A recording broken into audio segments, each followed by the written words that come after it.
A German shepherd stumbled out of the coastal fog at dawn, limping heavily. His gray-black coat bore streaks of scars and dried blood. Between his teeth he carried a single combat boot.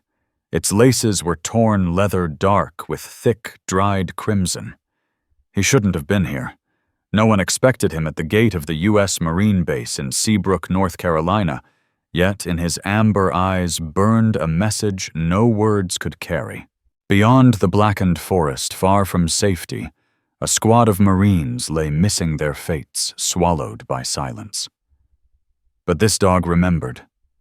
He remembered the fire, the scent of the men who had once stood with him, and he refused to let them disappear. What followed would break hearts and restore belief that loyalty can work miracles. Before we begin, tell us where you're watching from. Drop your country in the comments. And if you believe no soldier, no soul, no creature should ever be left behind, hit subscribe. Because this story might just restore your faith in second chances. Dawn in Seabrook crawled in like a pale ghost, dragging mist across the coastal highway, weaving it into the narrow streets of the sleepy port town. Harbor cranes loomed silently, their steel arms shrouded by low clouds rolling in from the Atlantic. The air was damp and cool, faintly scented with salt and pine smoke from distant chimneys. Along the eastern edge of town, behind chain-link fences and flickering floodlights, rose the solid silhouette of Camp Harlow. A Marine Corps outpost nestled at the forest's edge. Inside, gravel crunched under boots, and the low rumble of generators underscored the early morning silence. That was when the shape appeared through the fog, staggering slowly toward the main gate. The dog was a German shepherd, his coat matted in shades of black and gray frame, gaunt ribs faintly visible beneath the fur. Old scars crossed one shoulder and a patch of fur never fully regrown where some deep wound had healed years ago. His left paw was raw, leaving faint crimson smears with each step on the pavement. He was no longer young, perhaps 7 or 8 years old, with heavy-lidded eyes that spoke of hunger and cold nights endured. In his mouth he carried something heavy against his muzzle. A Marine combat boot, laces frayed and broken leather dark with thick, dried blood. He didn't whimper or bark. He simply moved forward, each limp deliberate, as if purpose and memory guided him through the fog. The first man to see him was Sergeant Mason Reed. Boyson, 34. Tall and broad-shouldered, built from years of military training and farm work. His sandy blonde hair was close-cropped, flecked with gray at the temples. His face held the calm of a man raised under stern discipline. Lines around his eyes suggested sleepless nights and quiet patience earned from service.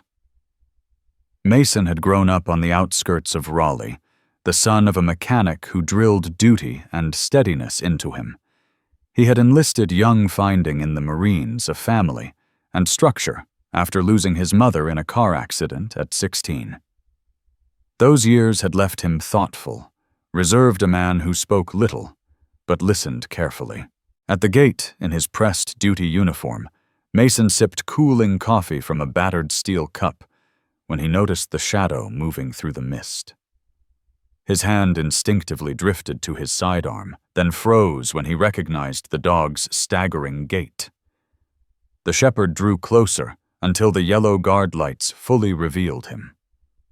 Mason's eyes fell to the boot dangling from the dog's jaws. His first reaction was disbelief. No one expected a dog to limp from the tree line carrying the soul of a message. The Marine's boot clenched between its teeth, thick crimson stains crusted the leather laces, knotted and spattered. The air seemed to hold its breath.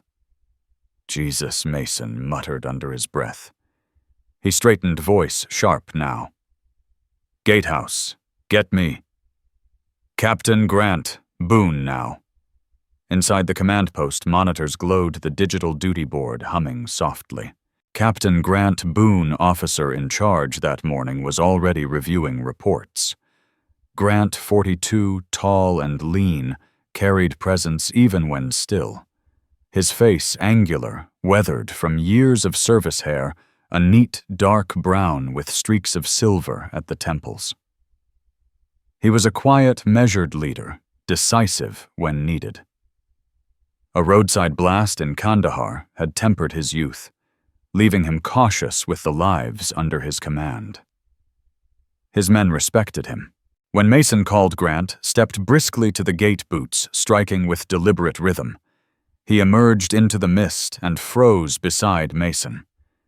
The shepherd had collapsed into a sit chest, heaving.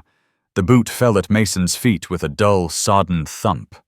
The dog's amber eyes lifted, locking onto theirs, exhaustion flecked, but unwavering. He barked once, sharp and hollow, then fell silent. Grant crouched, lifting the boot with gloved hands. The blood was unmistakable, leather-scuffed laces tangled in deliberate knots. His gaze lifted to Mason Reed, jaw tight. "You know what this means," Mason said quietly. Grant Boone nodded. He carried the boot back inside, motioning for Mason to follow. In the duty room, the digital board glowed with fresh updates. Across its surface scrolled the night's alerts, weather reports, supply runs, and communications. But one line pulsed red Team Slate, last contact, 0200 hours status unconfirmed.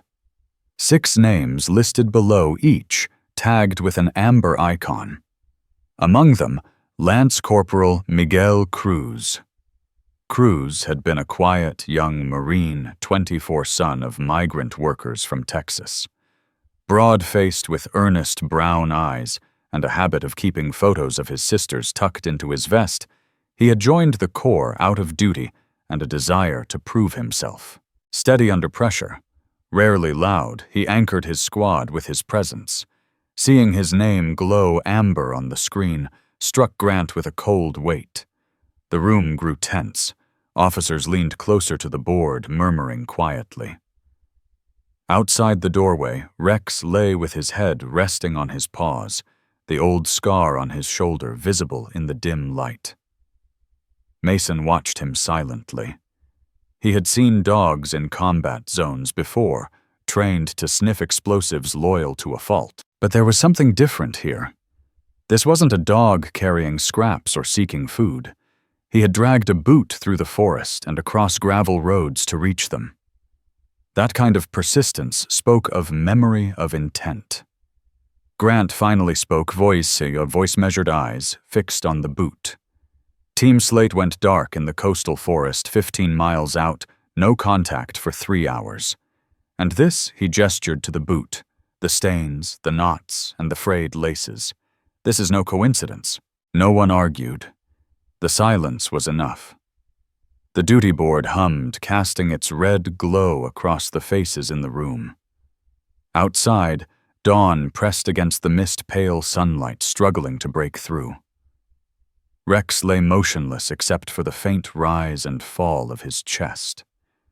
The Marine base seemed to hold its breath, the air thick with salt, and the unspoken truth that something had gone terribly wrong beyond the tree line.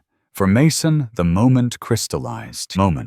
He remembered long nights at checkpoints overseas, the uneasy wait before danger revealed itself. He felt the same tension now. He glanced once more at the dog, the way he seemed to wait, patient yet urgent, carrying a message only they could decipher. The scarred animal, nameless to them, still had walked out of the fog, carrying not just a boot, but a warning. Grant turned to Mason. His steel-gray eyes were calm, steady-edged with determination. "Get the team ready," he said. "We're going after them." With those words, the quiet morning of Seabrook shifted. The fog thickened the forest darker, as if the town itself braced for what lay ahead. The mist had not lifted when Grant Boone stood in the operations bay clipboard, in hand, jaw set, with the weight of command. The Marine Corps Humvee parked in the yard rattled faintly as its engine idled headlights carving pale beams through the fog. The air was heavy with brine from the ocean, faint tang of fuel in the breeze. Rex sat on the gravel beside the vehicle, the battered combat boot abandoned at his paws, breath steady but labored. His amber eyes never left the Marines, as though he understood their hesitation and would tolerate no delay. Grant, lean yet commanding, carried himself with measured calm. His hair, neatly clipped silver at the temples, lent him a gravitas earned through years of battle. He spoke sparingly, each word carrying weight, his voice deep and restrained, sharpened by memory of conflict, seldom shared. "We move out now," he said, folding the map across the Humvee hood. 15 miles into the coastal forest. Team Slate was last seen here. We follow their trail and we follow this dog. His hand motioned toward the scarred shepherd, who shifted but never broke his gaze. Beside him stood Sergeant Mason Reed, taller and broader, his sandy hair damped from the sea air. Mason had been the first to spot Rex, and in the hour since a gnawing weight in his chest reminded him of checkpoints overseas, the silence before trouble. He carried that tension into his stance, now boots braced apart, eyes flicking between the dog and his captain. Then came Sergeant Cole Slater. Wiry yet hard-edged muscles taut like wire beneath his uniform. Cole had the unmistakable look of a career Marine, square shoulders, short, curly brown hair, sharp eyes beneath a brow, rarely softened.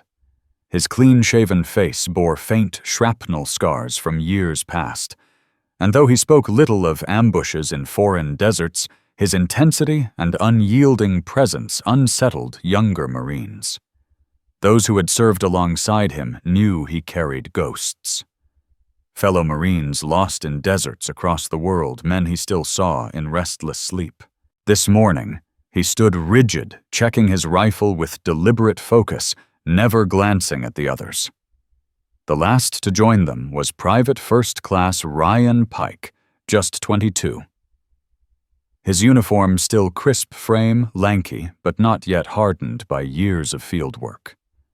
His boyish face, hazel eyes wide, betrayed both eagerness and the unease of one still untested. Dark hair longer than regulation, allowed, curled slightly over his forehead. Ryan Pike had grown up in the Appalachian foothills, son of a schoolteacher and a nurse. He enlisted out of a sense of duty inspired by uncles who had served but lacked the steady composure of Mason Reed or the hardened calm of Cole Slater. Ryan often spoke more than necessary, filling silence with nervous chatter, a trait his squad tolerated with indulgent patience. Grant Boone finished folding the map and spread it across the Humvee hood.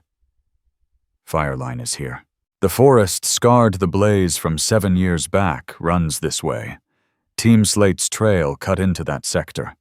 Townsfolk still whispered of a nurse lost near there, Nora Hayes. "We're not here for stories," Grant said, "but terrain like this will chew men alive. Stay sharp." The name Nora Hayes hung for a moment, unremarkable to Ryan, yet it drew a subtle glance from Mason, who had heard the tale once in a Seabrook bar, a woman swallowed by smoke and ash never found. Cole only scowled, uninterested in legends. Rex stirred, rising with effort, his paw leaving faint streaks of blood on the gravel. He moved to the Humvee's passenger side and without hesitation leapt inside. Gaunt, yet his movements carried the efficiency of muscle memory, as though he had done this many times before. He settled stiffly on the seat, ears erect, amber eyes fixed through the windshield. Mason exhaled, muttering, "Guess we've got ourselves a guide." Ryan gave a half-nervous laugh, quickly stifled under Cole's withering glare. "I heard about this in training," Ryan said after a pause, trying to recover. "In survival courses, sometimes soldiers tie boots to animals, send them off when trapped knots in the laces marking a signal, so anyone who finds them knows his voice faltered. If that's true, someone wanted us to see that boot. Cole remained silent, eyes fixed on the fog.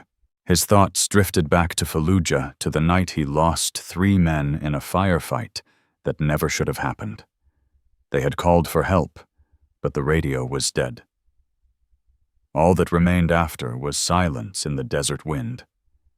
Now, staring at the shepherd, he felt that old weight pressing against his ribs.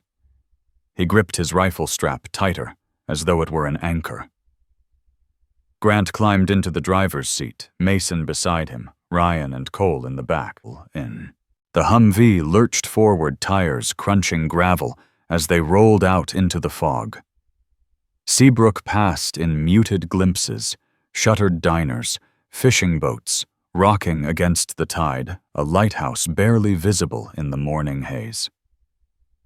The road wound inland, mist thickening, trees drawing close until only narrow beams of light cut through. Inside the cabin hummed with engine vibration. Mason rested an elbow on the door, stealing glances at Rex beside him. The shepherd's paw left streaks of blood on the vinyl floor, but he did not whine. His gaze was fixed ahead, carrying a memory of the trail, a compass set not by stars, but by something deeper. Ryan shifted in his seat, voice lowered. Ever wonder why it feels like the woods remember more than we do? He gestured vaguely at the blur of trees.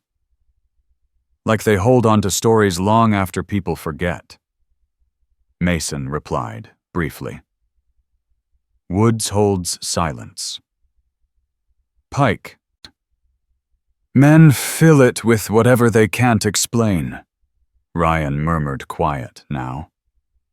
Eyes lingering on the misted windows. Thoughts unsettled. Cole closed his eyes, leaning back, jaw tight. He wasn't sleeping. He was listening to the dog's breathing, the hum of the engine, the silence between words. Grant broke it at last. 15 miles in.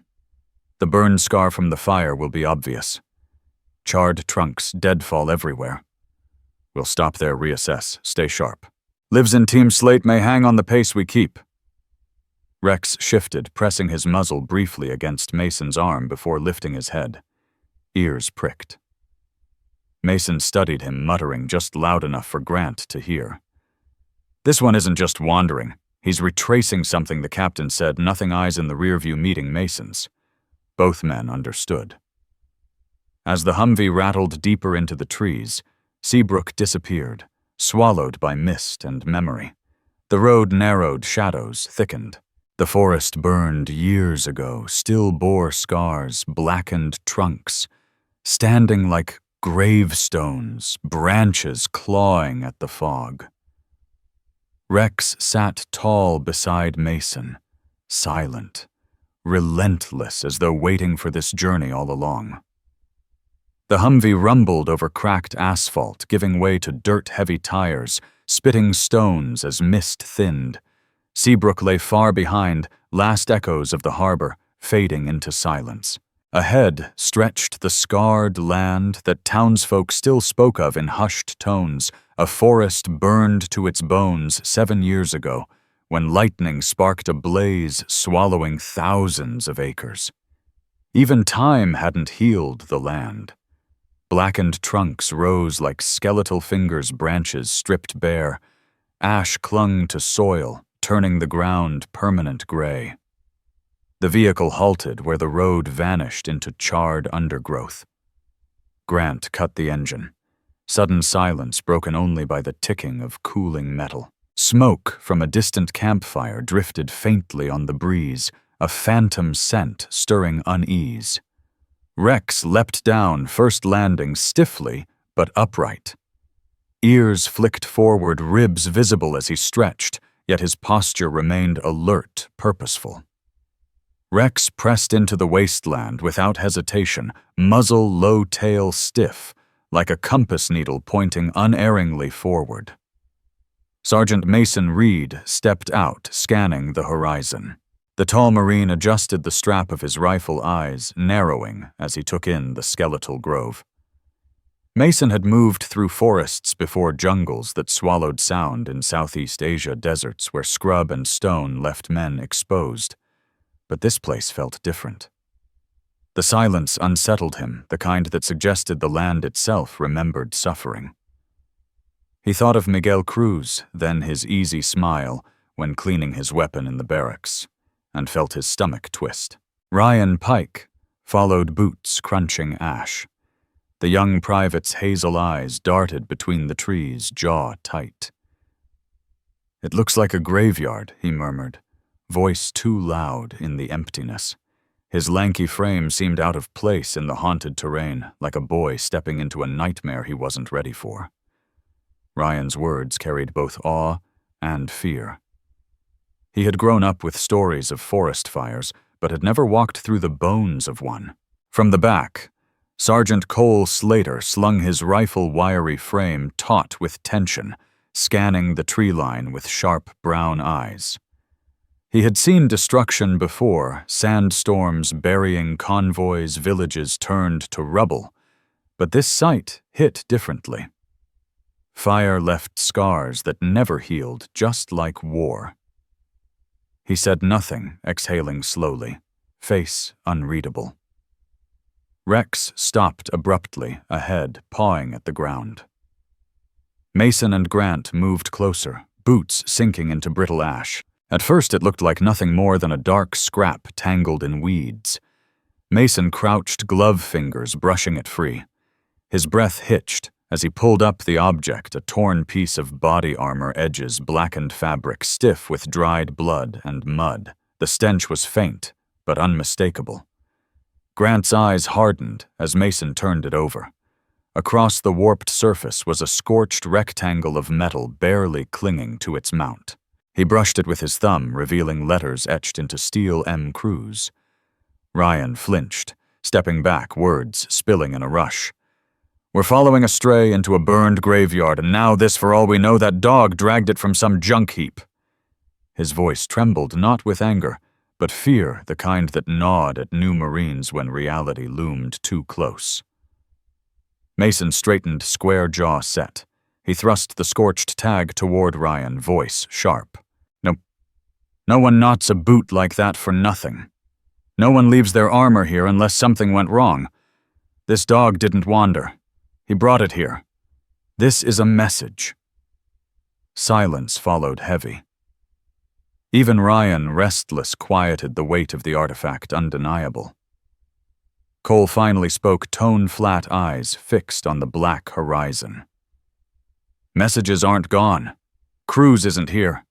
But his blood is—" He glanced at Rex, who stood stiff tail-bristled ears cocked, listening to echoes beyond human hearing. The air thickened heavy with memory. Ryan, uneasy, swallowed hard. "I heard townsfolk talk about her, Nora Hayes, the nurse. They said when the fire came she tried to help evacuees but never made it out. Some say she disappeared into these woods and the forest never gave her back." His nervous half-smile faltered when no one responded. "Crazy story, right?" Mason's gaze swept the burnt trunk's, voice quieter now. "Maybe not as crazy as it sounds." Rex let out a low, steady whine, breaking the tension. He pawed forward again, leading deeper into the ash and grove. The men exchanged glances, unspoken agreement, binding them tighter than orders. Grant finally nodded. "We keep moving." The dog advanced with renewed determination, soldiers following in grim silence. The land seemed to close around them, shadows twisting in skeletal trees, each step carrying them deeper into a place where the past lingered like smoke. The burnt forest seemed endless, each charred trunk a sentinel of forgotten fire. Ash clung to their boots, air thick with silence, broken only by the faint rasp of Rex as he limped forward, ears flicked, nose testing the breeze. Then, without warning, he veered sharply toward a cluster of moss-covered rocks. The Marines followed earth, softening beneath their steps, as the landscape shifted from skeletal trees to damp stone ridges. Captain Grant Boone raised a hand to halt them. He crouched, studying the ground. Disturbed soil boot prints half filled with moisture. Recent, he muttered, calm voice edged with urgency. Mason Reed scanned the perimeter rifle ready while Ryan lingered close, pale with fear. Cole stood like a statue, wiry frame, tense, jaw-tight eyes darting through the mist, as if willing danger to reveal itself. Rex barked once, low-clipped, almost a command, and padded to a narrow crevice between two boulders. Moss thickly covered the stone, glistening damp under weak light. The dog pawed and whined, glancing back at Mason with intensity that brooked no misunderstanding. Mason stepped forward, broad figure framed by charred trees. He lowered himself onto one knee, peering into the dark cleft. At first he saw only shadows, then his breath caught. A Marine lay crumpled against the stone wall, uniform, torn helmet gone. Blood streaked the side of his face, dried to a rusty black chest rising in shallow, uneven breaths. In one hand, he still clutched a radio antenna, snapped wires frayed. His lips moved faintly, a ghost of sound slipping past. "Damn," Mason Reed whispered. "We've got one." Grant Boone moved in quickly, lean form, lowering beside the injured man. He touched 2 fingers to the Marine's neck, checking for life. "He's alive," Grant said, voice steady, barely audible. Ryan Pike stumbled forward, eyes wide. "Who is it?" Cole leaned closer, sharp gaze catching the faint name tape smeared with mud and soot. "Walker. Lance Corporal Derek Walker." Derek Walker had been known around the barracks as steady, reliable, the kind of Marine who never made waves. 26 years old, compact build, short black hair, always neatly trimmed. His blue eyes carried quiet determination, earning respect from senior men. Born in Ohio, raised by a father in steelwork, and a mother teaching Sunday school. Walker carried both grit and gentleness at his core. Known for fixing broken radios and offering calm words to homesick recruits. Now he lay broken himself, hands gripping the shattered radio as though clinging to identity. His cracked lips moved again, whispering faintly. "Too deeper." His voice ragged but clear. Head sagging against the mossy stone, eyelids fluttering. Grant's jaw hardened. He pressed a hand firmly to Walker's shoulder. "Stay with us, Marine. You're coming home." Mason unclipped his canteen dribbling water gently against Walker's parched lips. The man swallowed weakly, chest-hitching. Rex pressed close, lying protectively beside the wounded Marine. Amber eyes scanned the tree-line posture, tense, as though guarding against unseen threats. Ryan knelt awkwardly, fumbling to adjust Walker's gear. Hazel eyes wide with fear, yet also carrying resolve, fighting to bloom through panic. "We can't carry him all the way on foot. He needs a stretcher." Cole's voice flat. "We'll make one." He stripped a branch from a charred trunk, wiry muscles working as he snapped it down. Mason followed tearing strips from his pack lining. Within minutes, they fashioned a crude field stretcher. They lifted Walker gently. He groaned faintly, eyes flicking open for a heartbeat focusing on Mason. He mouthed a quiet thanks before slipping back into semi-consciousness. As they secured him, Ryan's nerves spilled out. "What if there's no one else? What if this is all we find?" His voice cracked. He tried to hide it, but the others heard. Mason's voice cut through, low but firm. "We don't stop until we know. Every step counts. You keep moving, Pike. That's how men come back alive." Steel blue eyes locked onto Ryan's until the younger Marine nodded, swallowing hard. The stretcher was hauled toward the Humvee Cole, and Mason taking the weight. Ryan kept pace, scanning their flanks nervously, rifle gripped tighter than before. Grant moved ahead, clearing the path. Rex trotted beside Walker, never straying, gaze sharp as a sentinel. When they reached the vehicle, Mason and Cole eased Walker inside with practiced care, breathing shallow but steady. Grant radioed for medevac support, though. Static hissed back too deep in the burnt zone for clear signals. He muttered under his breath, knowing they were on their own until they could push further out. Rex remained at Walker's side, pressing close, scarred shoulder, brushing the Marine's limp arm. He neither whined nor barked. Presence was that of a guardian refusing to yield. Mason caught the sight of the old scars again, long, pale streaks across fur and skin. Not from hunger or chance, he murmured. From service training hardship endured long before tonight, this isn't a stray. The others looked at Rex, then at Walker, alive by a thread, and knew the truth. The animal wasn't wandering. He was leading them step by step, back to the living. As dawn struggled through ash and canopy, the Marines stood by the vehicle, breaths heavy, faces grim. They had found one man clinging to life, his broken words echoing among them like a command, to deeper. The mission was not over. It had only begun. Rex moved again with purpose, lean frame weaving through skeletal trees, muzzle lowered, as though following a trail only he could sense. The Marines followed, boots sinking into ash and mud. Each step weighed heavy with the urgency of Walker's ragged whisper still echoing in their ears, too deeper. Grant Boone led the column, angular face, set in grim lines, rifle cradled and ready. Mason Reed walked just behind Rex, steady gaze fixed on the dog's scarred shoulders. Cole Slater covered the flank, eyes sharp, scanning every shadow, while Ryan Pike, jittery but determined, stayed close. Nerves wound tight like wire as the forest shifted around them. Scorched trees gave way to patches of stubborn green. Moss climbed blackened bark, ferns clawed their way back from ruin. Silence pressed down heavier here, broken only by the rasp of their breathing and the occasional distant caw of a crow. Rex halted abruptly, ears pricked, body tense.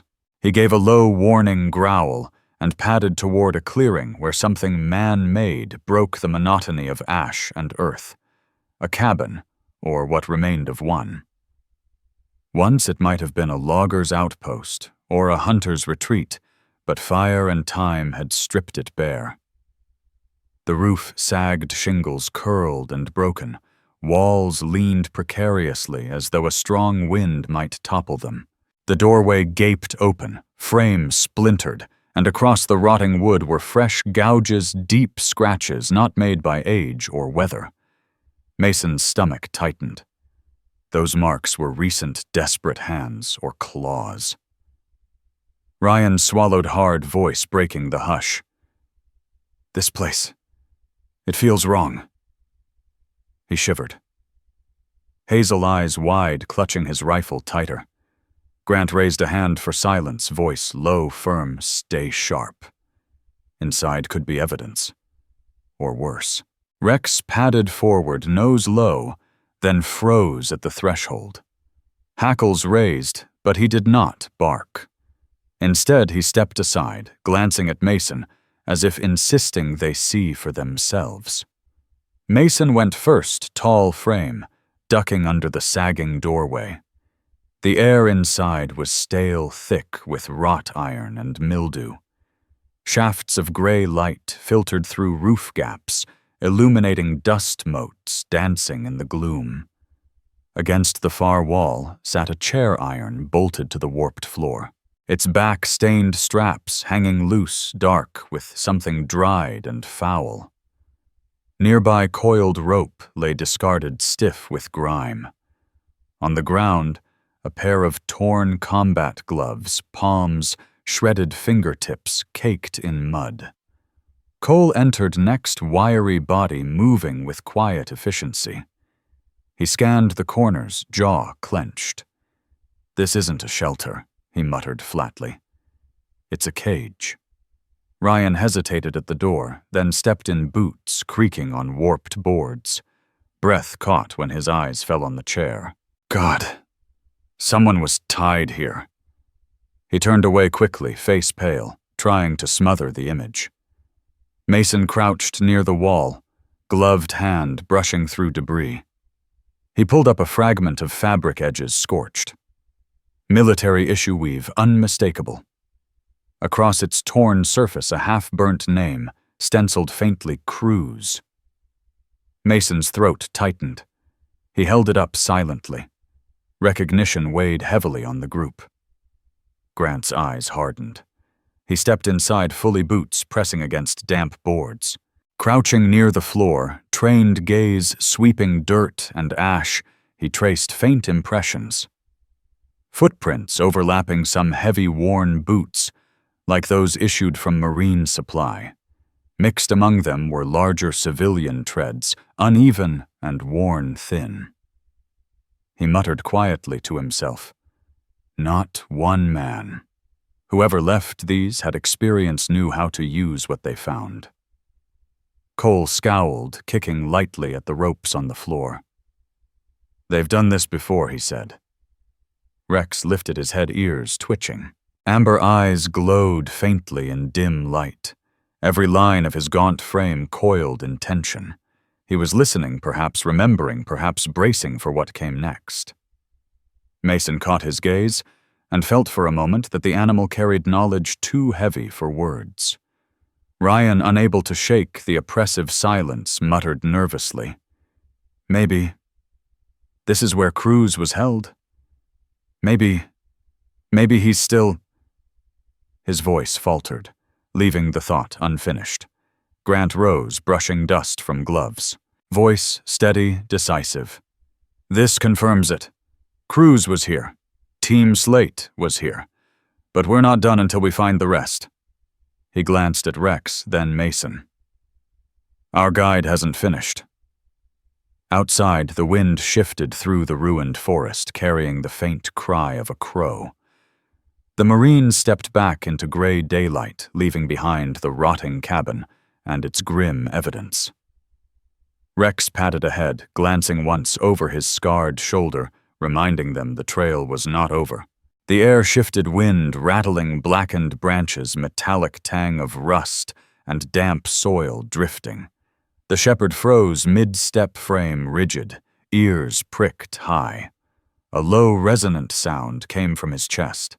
A low growl vibrated in the stillness, primal and warning. Rex's amber eyes narrowed, fixed on the dense wall of undergrowth ahead. Mason Reed, steady and broad-shouldered, caught the change instantly, raising a clenched fist. The team stopped, boots crunching to silence. "Something's here," Mason murmured, voice tight. Grant Boone moved up beside him, lean frame, cutting a sharp silhouette in the pale light filtering through the canopy. He glanced at Rex, then at the brush. "Stay tight. Weapons ready." Ryan Pike's breath quickened, hazel eyes darting nervously. The young private gripped his rifle until knuckles whitened, recalling every cautionary tale from training ambushes, traps, men vanishing into the woods without a sound. Heart pounding loud enough he was sure others could hear. Cole Slater, wiry and intense, steadied the younger Marine's rifle with a curt nod. Sharp, brown eyes, unwavering. "Breathe, Pike. Fear wastes bullets." Rex barked once, sharp a command, then lunged into the underbrush. Branches cracked, leaves scattered. The dog moved with precise strength that belied his gaunt frame scars shifting over taut muscles. Mason cursed under his breath and followed, Grant and the others close behind. They burst into a narrow ravine, sides damp with moss rocks, jagged and slick. Half hidden in shadows were two figures lashed to a fallen log ropes, frayed from strain. Both wore Marine uniforms stained with mud, faces gaunt from thirst and exhaustion. One's lips cracked as he gasped faintly. The other stirred weakly eyes fluttering open with desperate effort. They were alive, but barely. Ryan stumbled forward, voice cracking. "They're still breathing." Relief and fear tangled in his tone as he dropped to his knees beside the closer Marine, fumbling to cut the ropes. But movement flashed at the corner of Mason's eye. A figure bolted from the shadows, tall and wiry clothes, filthy face, obscured by a shaggy beard streaked with grime. Eyes wild, darting like a cornered animal. Steel glinted in one hand, a long forest knife, serrated blade, dark with age and rust. The man was Hank Rivers, a drifter in his late 40s, years of forest survival, whittling him to sinew and bone. Once, a construction worker, tangled hair and wild beard framing a face etched with paranoia. Blue eyes flickered, constantly haunted by unseen ghosts. Rumors in Seabrook spoke of a vagrant scavenging old military dumps, raiding hunting cabins, but none knew how close he lurked to the burned woods. He bolted for the ravine's exit. Rex was faster. The dog sprang, blocking the path, teeth bared growl, rolling like thunder in the narrow space. Rivers swung the knife, wildly blade flashing close enough to graze fur. Rex lunged low, forcing him back. Mason surged forward, strong frame colliding with the vagrant. Knife slashed upward, grazing Mason's sleeve, but before Rivers could strike again, Cole Slater crashed into him from the side, moving with lethal efficiency, wrenching the knife from his grasp. The struggle was furious. Rivers thrashed, screaming incoherently, fists striking wildly. Mason bore down with brute force. Cole pinned the man's wrist until bones creaked. "Drop it!" Cole hissed, voice edged with rage. Rivers spat curses, words, broken fragments of paranoia. Rex lunged again, jaws clamping around Rivers' pant leg, dragging him off balance. The man crashed to the ground, breath heaving, pinned beneath two Marines, shadowed by bared teeth inches from his throat. Finally, he stilled, chest rising ragged. Blue eyes wide, not surrender, but despair. Grant strode forward, voice cold and steady. "Secure him." Mason and Cole hauled Rivers upright, binding wrists with heavy cord. He sagged in their grip, muttering nonsense, gaze flicking from soldier to dog. "You don't know. You don't know what's in here." Ryan, shaken but focused, rifled through the man's battered backpack. Inside cracked flashlight roll of dark-stained nylon rope ragged sleeping mat stamped with old Marine supply markings, knives fashioned from scavenged steel. Evidence heavy in his hands. He held up the rope. Voice low. This is what he used. Grant's jaw tightened, gray eyes sweeping the bound prisoner. He kept them alive, but for what voice-calm weight filling the ravine. Rex released Rivers' leg and padded back to the injured Marine's pressing scarred body close, nose nudging a gaunt face. Gesture both reassurance and command. "You are safe now." Mason watched scars along the dog's shoulders catching dim light. Cold certainty gripped him. This was no stray. Rex was a soldier in his own right, forged by suffering, relentless in duty. As the team worked to cut the prisoners free, Hank Rivers slumped against the ravine wall, muttering into his tangled beard. Mason Reed crouched, steel blue eyes meeting the drifter's frantic gaze. "You're done running," Mason said, quietly, firmly. "You took Marines. Now you answer for it," Mason added. Rivers only laughed, cracked and bitter. "Marines? Always Marines. You don't see what the forest keeps," he rasped as Cole Slater yanked him to his feet. The rescued Marines were barely conscious, dehydrated and bruised, but alive. Ryan Pike offered water carefully, hands trembling yet steady. Grant Boone spoke into his radio again, static answering back, voice, calm, focus, unbroken. "We move them out. Mason Cole, get him restrained. Ryan, you carry water. We're not done yet." Rex stood at the ravine's mouth tail, stiff amber eyes scanning the darkness ahead. His body was scarred, battered, unwavering. He had not finished his mission. The ravine still hummed with echoes of the struggle. Hank Rivers, ragged and bound, sat against a stone chest, rising with jagged breaths, blue eyes flickering with madness and defiance. The two rescued Marines had been lifted from their bonds, now lying on blankets Ryan had pulled from his pack lips, wet with sips of water. Rex lingered beside them, scarred frame, rigid amber eyes tracking every sound. He had not moved far since they were cut free, body poised between vigilance and relief. Cole knelt by Rivers' filthy rucksack wiry frame, taut, rifling through its contents with the same practiced care he used clearing a weapon. The pack reeked of mildew and sweat. It seemed frayed, patched with scraps of tarp. Out came a cracked flashlight bulb, dim a bundle of ropes, stiff from use, a battered mess tin rattling faintly. Cole froze, sharp brown eyes narrowing. He drew out a strip of leather, darkened with grime, stiff with age. A collar, old and worn buckle, rusted but intact. Etched faintly on a tarnished brass tag was a single word, Rex. The shepherd stiffened.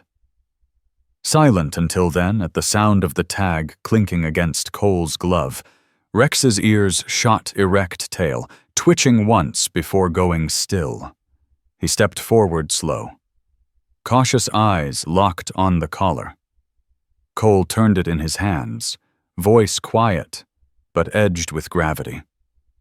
This was his Mason moved closer, jaw set, blue-gray eyes fixed on the collar. "Not just some stray," he muttered. Grant took the collar from Cole, studying the faded letters. He recognized the name not because of the dog, but from an old file buried in memory. "Rex," he said, voice low. 5 years ago, a case involving Nora Hayes, a local nurse. 28 at the time she vanished during the fire. Ryan, sitting cross-legged near the rescued Marines, looked up, hazel eyes brightening with recognition. "The story the townsfolk tell.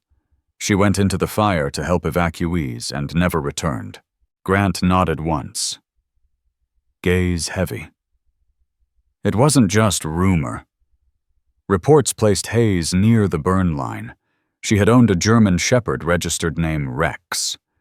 Pulled from the K9 program years earlier too, independent, too headstrong for handlers, but adopted by Hayes. People said he was loyal to her to a fault. Grant's voice faltered, edges softening in rare admission. Neither were ever seen again. File closed after months, leaving only ash and silence. Rex moved closer, still scarred body trembling faintly as he approached the tag in Grant's hand. Nose touched the collar, once gentle press, then lowered to the ground. Not submission, but recognition, a silent nod to memory. Cole, wiry body tense, whispered words he hadn't meant to speak aloud. He remembers. This time he's back to finish what he couldn't before. Mason crouched, one hand brushing the shepherd's battered fur, feeling deep ridges beneath the coat. "He's not just guiding us," Mason said quietly. "He's carrying something with him. Guilt, memory, hell, maybe both." Ryan's young voice cracked into the heavy silence. Then the boot. He brought it on purpose.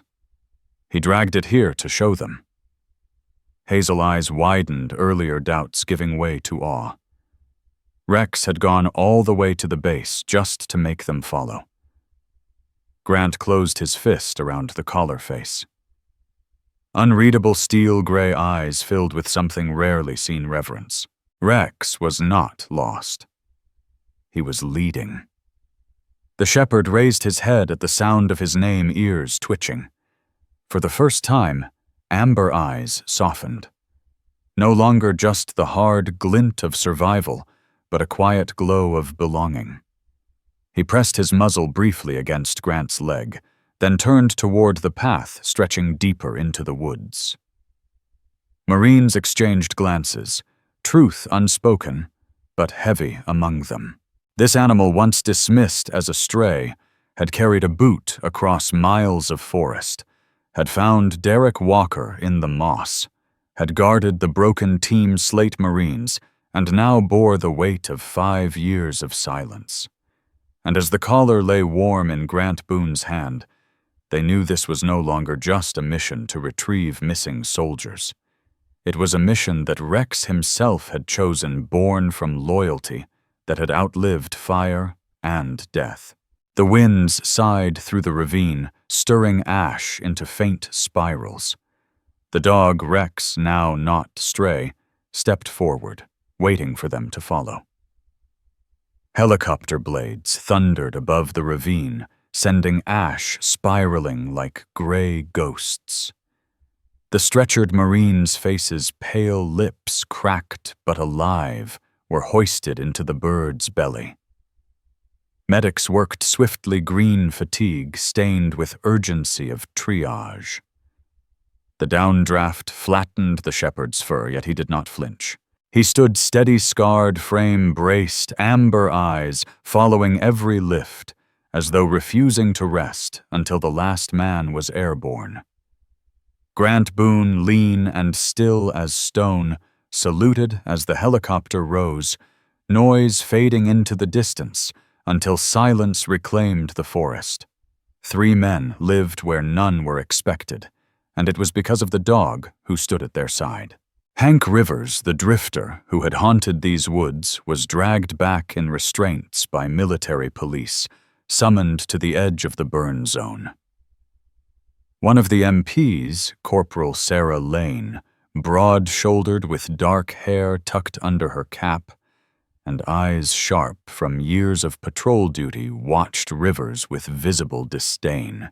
Known on base as tough but compassionate, a single mother who joined the Corps after losing her husband in a factory accident, the discipline of the Marines had given her structure and her son something to look up to. She spat into the dirt beside Rivers' boots. "You'll answer for every rope you tied." The vagrant's wild eyes darted, but words failed him. When the team returned to Camp Harlow, exhaustion clung to them like sweat. The Humvee rolled through the gate headlights, flashing across floodlit fences, and as it stopped, Marines poured out to meet them. Mason Reed climbed down stiffly broad frame, carrying battle fatigue, steel blue eyes steady. Cole Slater followed, wiry as ever, jaw set, faint relief, softening his usually hard gaze. Ryan Pike stumbled out last, face pale, but brightened with the unmistakable look of a young Marine who had survived his first true trial. Rex was lifted carefully by 2 corpsmen, paw bandaged, where blood still seeped through gauze. He did not resist, only watched the men around him with quiet, unwavering intensity. The base's medical officer, Eli Cormack, lanky in his 30s, with wireframe glasses and the weary calm of one who patched too many wounds, knelt beside Rex. Hands, gentle fingers, steady, as he inspected scarred shoulder and torn paw pads. "You've carried too much weight, old boy," he murmured, voice clinical yet tender. "But you're still standing. That counts for something." 2 days later, under a bright North Carolina sun, the Marines gathered on the parade ground. Flagpole stood tall, stars and stripes rippling in the sea breeze, drifting from Seabrook's harbor. Rows of men in pressed uniforms stood at attention, faces solemn, yet lit with something rare pride tempered by reverence. At the center stood Grant Boone, campaign hat tucked under his arm, eyes hard, yet glimmering with unspoken emotion. Mason and Cole flanked him. Ryan just behind posture, straighter, as though grown years in a week. And there beside them stood Rex. Fur-brushed, clean frame, lean scars stark against dark coat. Small bandage wrapped paw, but standing tall ears forward, tail low but steady. No leash, no handler's hand. He needed none. The ceremony was brief but unforgettable. Grant's voice carried across the field. This dog once thought Stray carried not just a boot, but a message. He led us to our men when all other trails went cold. He reminded us of duty, loyalty, memory that never dies. Today, we name him one of our own. He stepped forward, pinning a small medal to a leather strap around Rex's neck. Silver glinted in the sun inscription, simple, for valor. Marines broke formation, applause. Swelling? Not while. Steady like a heartbeat. Rex's amber eyes flicked across the crowd, calm and unreadable. Mason crouched beside him, rubbing the dog's scarred shoulder. You're home now, he whispered. From that day, Rex had a space of his own inside the barracks, a corner with a cot water bowl and a small wooden plaque carved by a base carpenter. Sergeant Mark Ellison Stocky, gifted in woodworking, inherited from his father.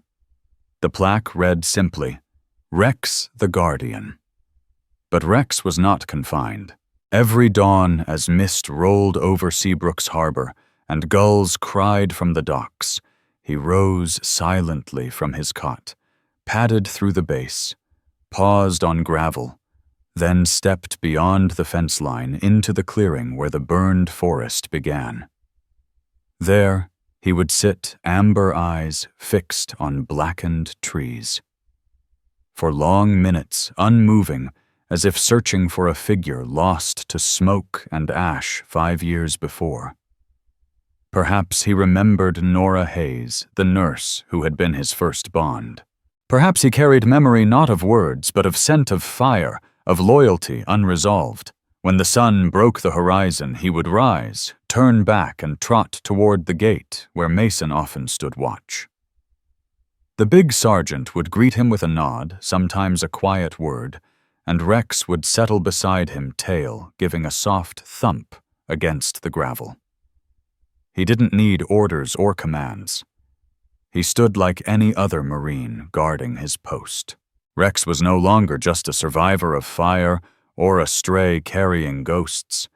He was the guardian of Seabrook, a soldier without rank, yet bound by a loyalty stronger than any uniform. For the men who had followed him into the darkness, he was proof that memory endures, that even in silence, some bonds never break. In the end, he was more than a dog. He was a testament. Rex's story isn't only about a dog who carried a bloody boot to a Marine base. It is about how loyalty, memory, and courage can outlast fire, fear, and even time itself. Some may call it instinct, but many see something greater at work, a reminder that God often sends help in ways we do not expect. Just as Rex returned from the ashes to guide men back to life, so too can the Lord work through quiet miracles in our everyday lives. In our own struggles, loneliness, hardship, fear, we may feel lost in the burned forests of life. Yet if we listen, we may find a guide at our side, a sign that God has not forgotten us. Rex was more than a stray. He was a guardian, a whisper of grace, a living testimony that we are never abandoned. If you believe in miracles, if you believe God places protectors in our path, whether on 4 legs or 2, then share this story. Leave a comment, tell us what you felt, and subscribe to our channel so these reminders of hope can keep reaching hearts around the world. And if this story touched you, write one word below Amen. May God bless you and your loved ones today and always.